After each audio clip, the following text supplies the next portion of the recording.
వరుణ్ తేజ్, లావణ్య త్రిపాఠి ఈ జంట పెళ్ళై సంవత్సరం కూడా కాకముందే గుడ్ న్యూస్ని అయితే షేర్ చేసుకున్నారు. ఇక ఇక మెగా ఫ్యామిలీలో లావణ్య త్రిపాఠి అడుగుపెట్టినప్పటి నుంచి అన్ని శుభాలు జరుగుతున్నాయి అంటూ వరుణ్ తేజ్ కూడా షేర్ చేసుకున్నాడు. ఇక నాగబాబుకి, చిరంజీవికి అంటే లావణ్య త్రిపాఠి ఎంతో ఇష్టమట. ఈ విషయాన్ని స్వయంగా నాగబాబు గారు షేర్ చేశారు. ఇక లావణ్య త్రిపాఠి తన కుటుంబంలో అడుగుపెట్టినప్పటి నుంచి వారి మ్యారేజ్ అయినప్పటి నుంచి ఇంట్లో అన్ని శుభాలు జరుగుతూ ఉండడం విశేషం. ఇక క్లింకార పుట్టినప్పటి నుంచి పవన్ కళ్యాణ్ డిప్యూటీ సీఎం అవడం వరకు అన్ని శుభాలు జరుగుతూ ఉన్నాయి.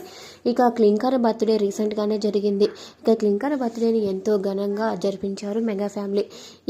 అయితే లావణ్య త్రిపాఠి చిరంజీవి గారి చేతి మీద అవార్డు తీసుకున్నప్పుడు వేసుకున్న గ్రీన్ అవుట్ఫిట్ మీదనే తన బేబీ బాంబ్ ఫొటోస్ అయితే ఇప్పుడు సోషల్ మీడియాలో వైరల్ అవుతున్నాయి.